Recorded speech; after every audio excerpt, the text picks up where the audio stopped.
বাংলাদেশে এখন আর second Republic বা দ্বিতীয় প্রজাতন্ত্র প্রতিষ্ঠা সম্ভব নয়। এছাড়া সংবিধান প্রণয়নেও করা যাবে না গণপরিষদ নির্বাচন, কারণ নেই জাতীয় ঐক্যমত্য। তবে রাজনৈতিক দলগুলো চাইলে গণপরিষদ এবং জাতীয় নির্বাচন একসাথে করা সম্ভব বলে মত বিশেষজ্ঞদের। আশিকিন প্রিন্সের রিপোর্ট। রাজতন্ত্রের বিরুদ্ধে বিপ্লবের পর 1848 সালে ফ্রান্সে প্রতিষ্ঠিত হয় সেকেন্ড রিপাবলিক বা দ্বিতীয় প্রজাতন্ত্র।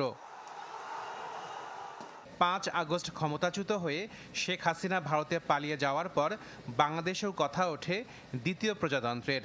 পরিবর্তিত পরিস্থিতিতে ফেব্রুয়ারিতে আত্মপ্রকাশ করে তরুণদের রাজনৈতিক দল জাতীয় নাগরিক পার্টি বা এনসিপি, যেখানে তারা ঘোষণা দেয় বাংলাদেশে দ্বিতীয় প্রজাতন্ত্র গঠনের। সেকেন্ড রিপাবলিক প্রতিষ্ঠার জন্য গণপরিষদ নির্বাচনের মাধ্যমে একটি নতুন সংবিধান প্রণয়ন আমাদের অন্যতম প্রাথমিক লক্ষ্য। রাষ্ট্রবিজ্ঞানের এই অধ্যাপকের মতে সেকেন্ড রিপাবলিকের সঠিক ধারণা দিতে পারছে না তরুণরা। বর্তমান পরিস্থিতিতে সম্ভব নয় দ্বিতীয় প্রজাতন্ত্র গঠনের। তারা কি মুক্তিযুদ্ধ পরবর্তী বাংলাদেশকে কি প্রথম রিপাবলিক হিসেবে ভাবছে, এবং তারা কি মনে করছে যে ওই রিপাবলিক অচল হয়ে গেছে, ওটা আর কাজ করতেছে না? এই সিদ্ধান্ত থেকে তারা কি সেকেন্ড রিপাবলিকে যেতে চায়, নাকি ওইটার প্রথম রিপাবলিক মানে স্বাধীনতার পরে যে বাংলাদেশ, ওইটাকে যদি আমরা প্রথম রিপাবলিক ধরি, ওইটার মধ্যে তারা পরিবর্তন আনতে চায়? কোনটা কমপ্লিটলি নতুন করতে চায় না পরিবর্তন আনতে চায়, সেটা তাদের ব্যাখ্যা করতে হবে। সেই ব্যাখ্যাটা তো তারা করছেন না। এনসিপির দাবি, জাতীয় সংসদ নির্বাচনের সাথে সাথে হতে হবে গণপরিষদ নির্বাচন। তবে এই বিশ্লেষকের মত, জাতীয় ঐক্যমত্য না থাকায় বিদ্যমান পরিস্থিতিতে সম্ভব নয় গণপরিষদ নির্বাচন।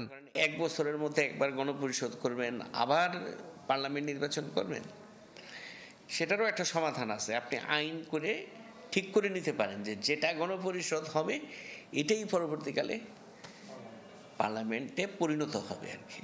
এটা করা যায়, করার সুযোগ আছে যদি রাজনৈতিক দলগুলোর মধ্যে ঐক্যমত থাকে। গণপরিষদের মূল কাজ হলো সংবিধান প্রণয়ন করা, নতুন সংবিধান।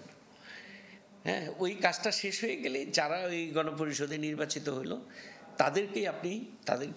তাদেরকেই বলে দিলেন যে তোমরাই পার্লামেন্টের হিসেবে কাজ করো। এই অধ্যাপকের দাবি, সেকেন্ড রিপাবলিক বা গণপরিষদ নির্বাচন 5 আগস্টের পরবর্তী সময়ে সম্ভব ছিল, কিন্তু এখন তার সম্ভব নয়। দুটো বিষয় নিয়ে রাজনৈতিক দলগুলোর মধ্যে কোনো বোঝাপড়া নাই, ঐক্যমত্য নাই। Ashikin Prince, channel 24, Dhaka. হজ করেছি, ব্যাংকে কি করে টাকা জমাই বলেন? ইউসিবি তাকওয়া, পরিপূর্ণ ইসলামিক পন্থায় পরিচালিত ব্যাংকিং